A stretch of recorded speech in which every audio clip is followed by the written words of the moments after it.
el primer escenario están los usuarios y sus derechos. Eso es una complejidad enorme. Está la ley 142 de 1994 y los decretos que de una u otra manera han reglamentado y que de una u otra manera han reglamentado, u otras leyes que han reglamentado esa ley 142 de 1994. También está la ley 143 de 1994 que le llamaron la ley eléctrica, ¿verdad? Y ahí está ese marco jurídico que tiene que ver con respecto a los usuarios y sus derechos. Eso es una complejidad, pero también está el segundo escenario, que son las empresas, es decir, las empresas prestatarias del servicio.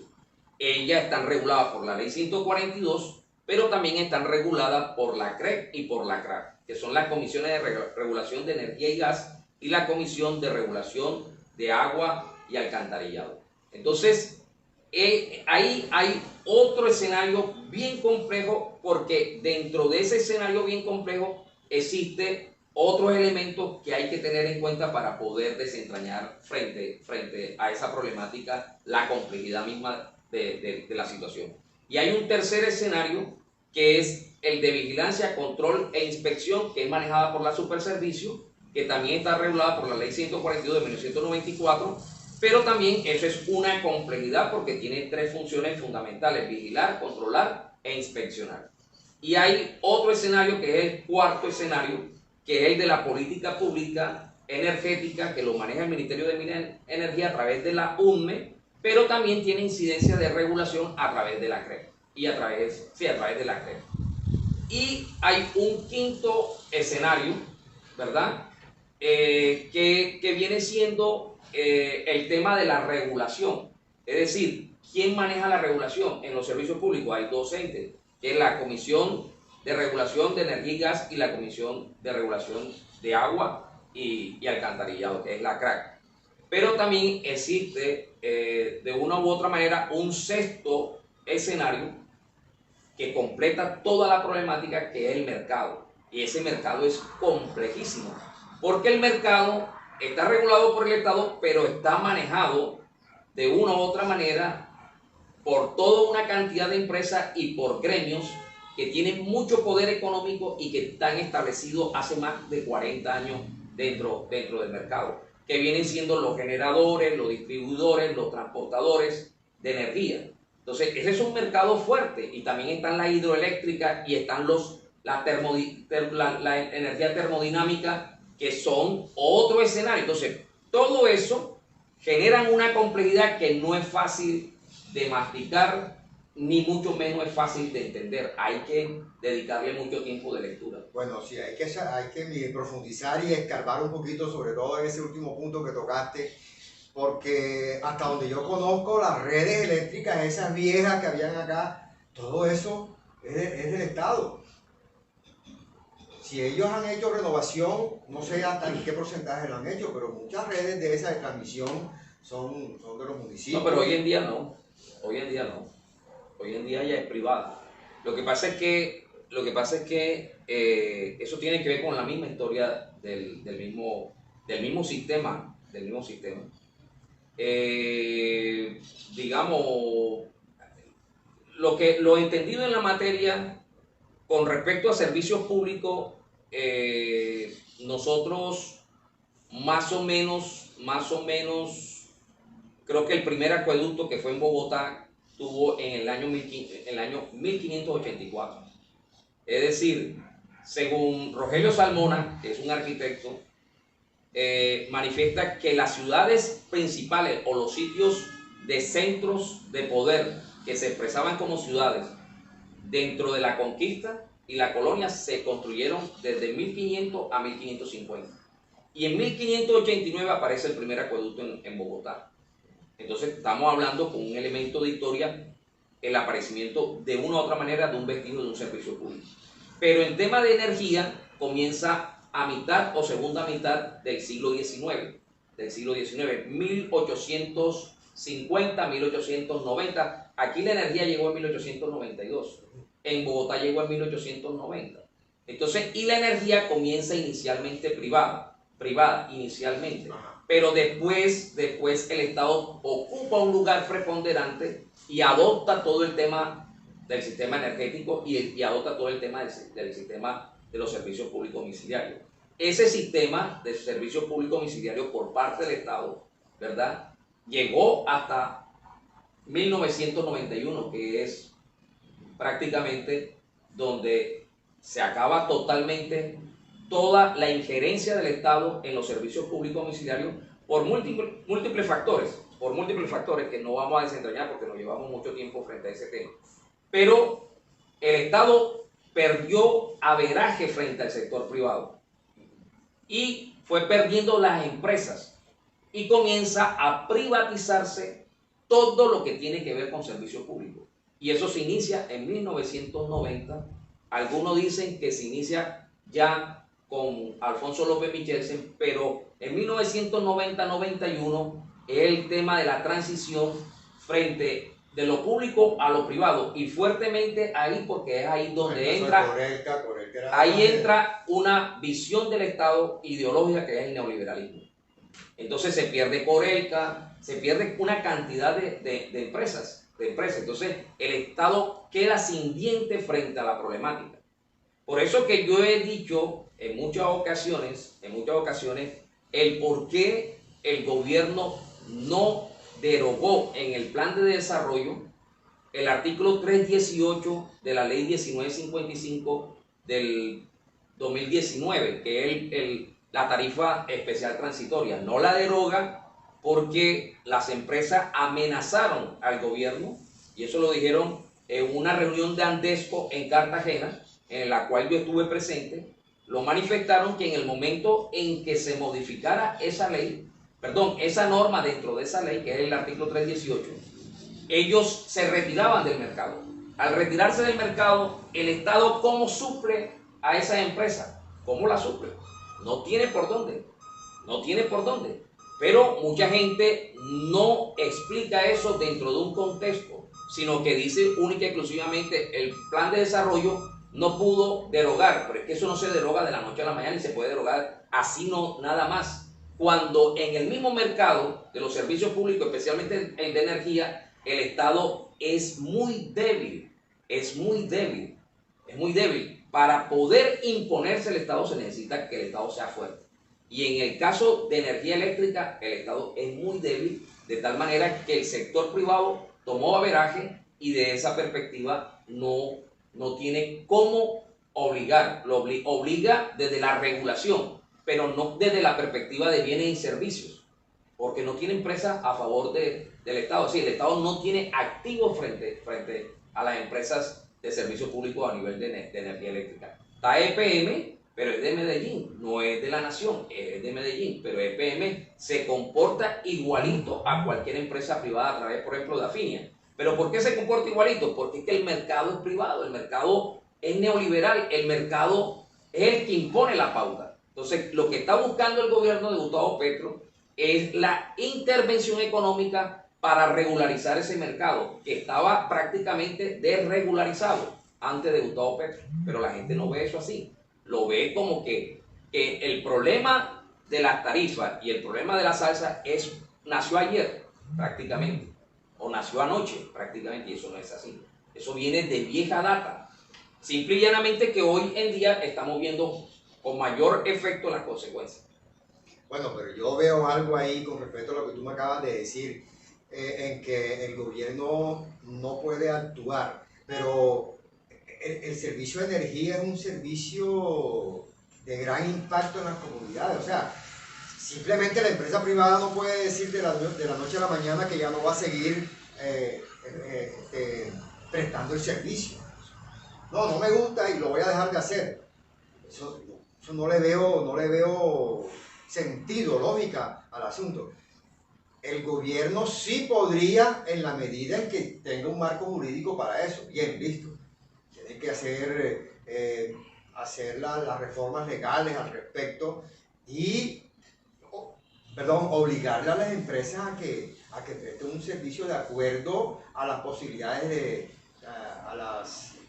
para beneficiar al pueblo o a las comunidades, porque tampoco se puede exagerar en lo que están haciendo. Es decir, hay unas tarifas que se están yendo muy arriba y hay una cantidad de abusos en este momento que son inclusive ilegales, ¿ya? El caso de que le están quitando la luz a muchos centros, urbanizaciones, eso es, la gente no sabe qué hacer en los edificios, ¿ya? Hay mucho abuso. Sí que han encontrado edificios y han encontrado algunas urbanizaciones que están robando con fraude, que están robándose la energía. Pero bueno, eso es consecuencia de la situación que está ocurriendo. O sea, unas tarifas, el tema ese de que las pérdidas las están socializando para todo el mundo. O sea, una persona que paga puntual, que no está robando energía, termina pagando la energía que se está robando una persona por allá en otro barrio, en otro sector. Es correcto, pero yo quiero hacer una aclaración, Guillermo. Cuando yo digo que el gobierno de una u otra manera no puede actuar, me estoy refiriendo a la prestación de bienes y servicios por parte del Estado, pero en el tema de servicio público o en el tema de servicio público energético. Pero el Estado sí puede actuar desde la perspectiva de la regulación. Cuando yo digo que no puede actuar desde los bienes y servicios, es que las empresas estatales fueron vendidas. Sí. Ya me entiendes, fueron vendidas. Entonces, desde la perspectiva de bienes y servicios, que es una obligación del Estado, porque el Estado presta bienes y servicios, ¿verdad? Desde esa perspectiva no puede actuar porque ha quedado sin diente, ha quedado sin armas para poder actuar y hacer, porque el principal prestador del servicio público debe ser el Estado. Eso lo dice la Constitución, el principal. Y cuando no lo puede, lo entrega en concesión, en concesión. Esa es una cosa muy diferente a que no puede intervenir desde la regulación, que ahí sí puede intervenir, que es lo que está haciendo, regular el servicio. O también en el caso de la coyuntura que estamos viendo en estos momentos, en que la superservicio del nivel nacional va a ser una propuesta este año en la primera legislatura del Congreso, va a ser una propuesta de reforma a la ley 142 de 1994. Eso es una intervención del Estado también. Es decir, a través de una iniciativa gubernamental de proponer una reforma de la ley 142. Bueno, eso es lo que el gobierno puede hacer en beneficio de la sociedad entera, tanto los pobres como los ricos. Pero ¿y qué hacemos mientras tanto? O sea, sufriendo los abusos de aire y de afinia. ¿Qué hay que hacer? Lo que pasa es que nosotros estamos frente a un Estado muy fallido. Las instituciones estatales no funcionan a cabalidad. Si funcionaran a cabalidad, la situación fuera otra. He escuchado, perdón, que la Superintendencia de Servicios Públicos resuelve las apelaciones un año después, cuando ya el tipo seguramente ya se murió, del usuario. Bueno, eso es un tema de morosidad y eso genera lo que es una deficiencia del Estado, en una parte del Estado, porque la superservicio no es el Estado total, ¿no? Es una parte del Estado. La superservicio está directamente adscrita como organismo adscrito a la Presidencia de la República. Es una expresión de la Presidencia de la República. Pero la superservicio es ineficiente en ese aspecto porque la morosidad que tiene frente al control de legalidad de los actos empresariales, es decir, de las empresas públicas del servicio público domiciliario, y aquí no hablamos única y exclusivamente de energía, sino también estamos hablando de agua y de gas, porque todo va a la superservicio. Entonces, de esa perspectiva hay una ineficiencia, pero eso es por la culpa de un Estado fallido, que es un Estado fallido que no es de ahora, es un Estado fallido que viene de atrás. Simple y llanamente que enderezar un Estado fallido implica el ejercicio de muchos poderes, y de esa perspectiva no lo tiene el gobierno. Tiene una parte del poder del Estado. Entonces, eso que tú planteas es cierto, hay una deficiencia del Estado, pero que esperamos que se vaya enderezando ese Estado fallido, pero eso se hace también con presión social y con sociedad civil presionando en la lucha. O sea que el plantón que vamos a hacer el martes es parte de la solución. Sí, en la medida en que sea copioso, en la medida en que haya asistencia grande. Porque si no hay asistencia grande es muy difícil. Es muy difícil. Sí, acuérdate que a veces los mismos ciudadanos, las mismas comunidades o el mismo pueblo son más grandes que sus dirigentes en algunas circunstancias. Pero si el pueblo no sale, si la gente no sale digamos, a pelear por sus propios derechos, nadie lo va a hacer por ellos. Eso es una realidad que nos compete a nosotros los ciudadanos. Pero en la medida en que haya elementos copiosos. Bueno, ya saben, tienen que apoyar al plantón ese del martes en la superservicios. Hay que apoyarlo, porque si no, entonces vamos a dejar solo a Rubén y a los que están organizando el plantón. ¿Ya? Ahora, no sé si ya podemos tocar el tema del impuesto ese que aprobó el Consejo Municipal ahora en diciembre. No, como tú quieras, si tú tocas el tema, lo tocamos. Sí, no, porque es que quiero saber realmente, porque el gobierno nacional sacó el programa de la política pública de las comunidades energéticas, para paliar un poco el tema de la... Sí, es una propuesta que incide, que puede incidir bastante. La gente no sabe, pero esta problemática que vivimos en los actuales momentos, y yo quiero esta información entregársela a ustedes, los que nos están escuchando y los que nos están viendo. Esta problemática sobre la situación del servicio público de energía en Colombia la vivió Chile y no hace mucho tiempo. La ha vivido Chile o la vivió Chile en los años más recientes. Pero la transición energética que se hizo en Chile, que viene desde el 2016, 2015, 2016 hasta acá, no fue una transición tan traumática como la que se está viviendo actualmente en Colombia. Porque aquí hay juego muchos intereses egoístas por parte del sector privado. Chile, en estos momentos, que su economía es mucho más fuerte que la de Colombia, porque en Chile la productividad está marcada por las industrias pesadas, es decir, las grandes industrias. Chile hizo una transición energética sin tanto traumatismo y hoy en día las energías limpias han incidido en las bajas de las tarifas y han incidido en la productividad y en la competitividad del país, y en estos momentos cubre el 60% de la energía del país. Lo que sí da a entender que sí se puede a través de la energía limpia en Chile. Sí, en Chile. Y en estos momentos, en Colombia, la transición energética es de lo más traumático que puede haber, porque hay muchas talanqueras del punto de vista normativo, pero también del punto de vista político y del punto de vista del poder económico. Entonces tú estás planteando, entiendo, que el acuerdo municipal del Consejo Municipal del 006 de diciembre del año pasado, lo que está haciendo es torpedear la política pública del gobierno. Sí, no hay la menor duda, porque si tú haces un análisis de contexto, todo nos conduce allá. Es un acuerdo que lo expide el distrito, el consejo distrital.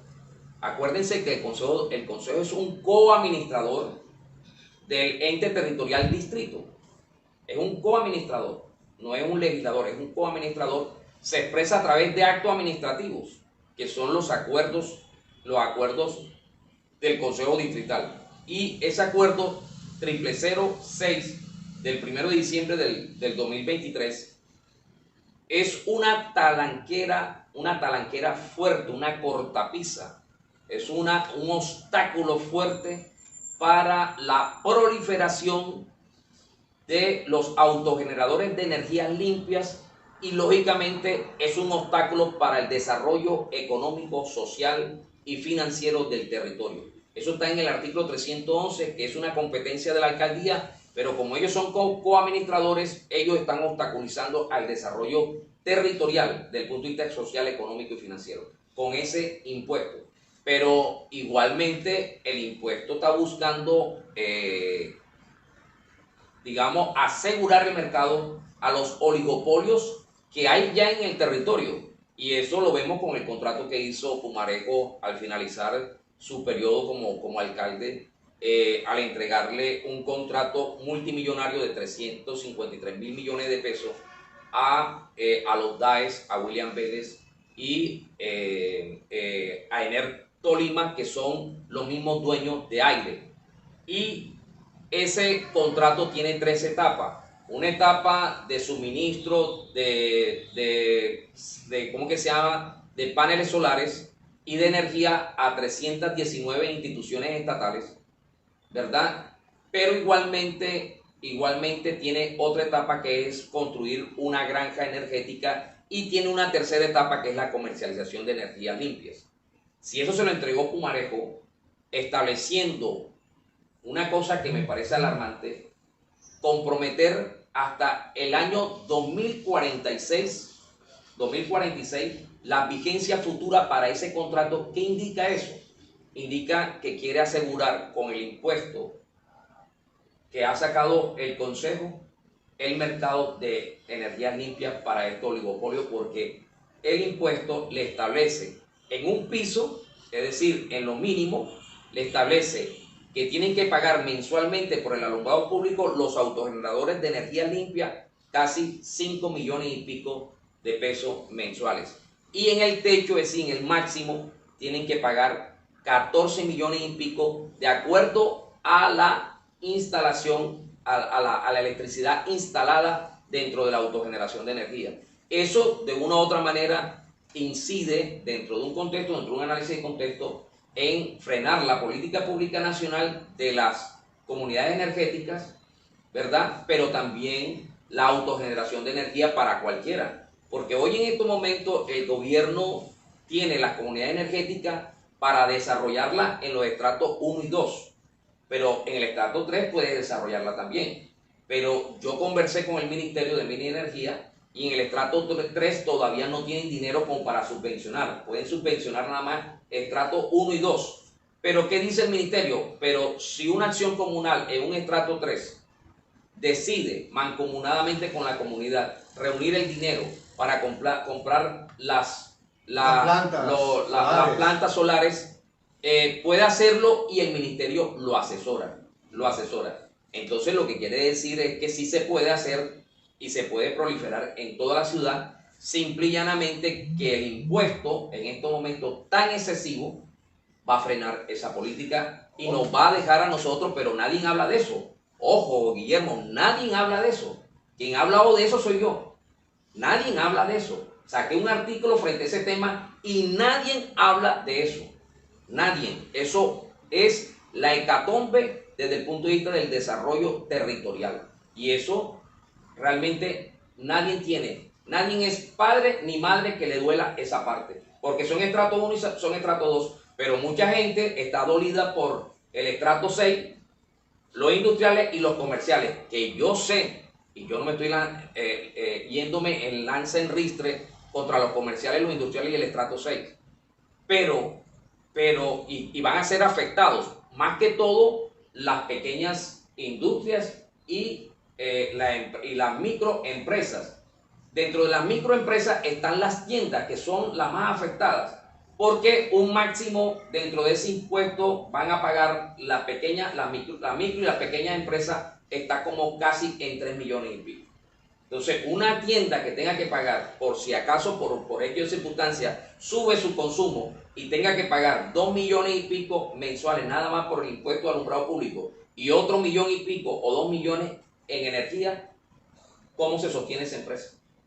¿Cómo se sostiene esa microempresa? ¿Cómo se sostiene esa tienda? Entonces, ojo, ahí hay una incidencia enorme frente al tema de la competitividad de la ciudad y la competitividad de la región. Están afectando a la región bajo todo punto de vista, pero están afectando porque el impuesto nada más impera aquí en la ciudad de Barranquilla. Están afectando a Barranquilla desde el punto de vista del ingreso y desde el punto de vista del empleo. Y ese acuerdo no tiene, bajo ningún punto de vista, un estudio serio para poder subir las tarifas del impuesto. Es decir, que está violando el principio de progresividad. Y el principio de progresividad dentro del derecho tributario es un principio de la Constitución. Bueno, ese impuesto se está aplicando en Barranquilla, como acaba de decirlo, pero como aquí en Colombia hay otras ciudades que están pendientes de lo que están haciendo, algunas como Barranquilla, es posible que lo mismo se haga también en Santa Marta o se lo haga en un pueblo de Magdalena y lo pueden replicar allá. Ya, porque aquí la clase política esta, que interesada más en sus propios intereses, terminan haciéndolo. ¿Cómo lo están haciendo cuando le están dando a Dolmen toda la concesión de los alumbrados públicos en todos los municipios? Y ahorita vuelvo al tema de Dolmen en algunos casos. Pero quiero antes de eso comentarte que entonces si yo en mi casa o en mi negocio, una tienda como tú lo estás diciendo, yo quiero ser autogenerador, compro mis paneles de solares y todo ese cuento, entonces tengo que pagar un impuesto adicional por eso. Sí, claro, pero de acuerdo a la energía eléctrica instalada, ¿ya me entiendes? Entonces la tarifa tiene de 0 a 2.500 kilovatios, si no me falla la memoria, de 0 a 2.500 kilovatios instalado en la autogeneración, tú tienes que pagar 5 millones y pico. O sea, va a salir más caro poner los paneles eso que seguir con el sistema antiguo. Es correcto, exacto. Entonces no tiene sentido los paneles. Claro, pero mira que se la jugaron todas. Al estrato 1 y 2 le quitaron el impuesto de alumbrado público. Al estrato 1 y 2. Pero si por colocan los paneles allá, prácticamente el golpe es más duro. Porque el impuesto de alumbrado público para un estrato 1 y 2 son 1.500 pesos, 2.000 y pico de pesos, ¿verdad? Pero si ponen autogeneradores son 5 millones y pico.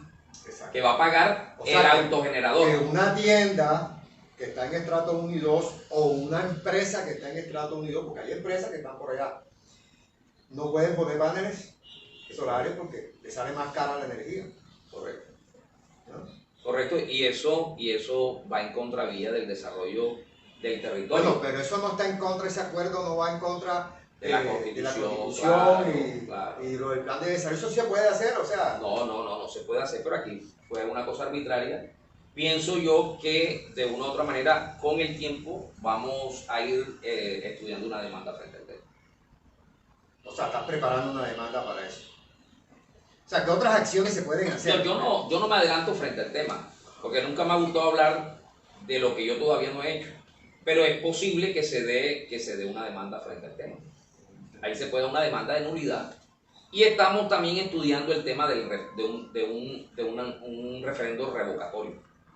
Un referendo revocatorio, pero eso hay que estudiarlo bien. Hay que estudiarlo bien. Hasta el momento no lo he estudiado a fondo. Sí, porque es que yo te hago la pregunta, Absalom, porque tú eres uno de los dirigentes importantes que está dando la pelea por esto, y cosa que te agradecemos. Particularmente yo te conozco, te estimo muchísimo porque sé la idoneidad que tú eres como profesional en el tema, y por eso es que te estoy invitando.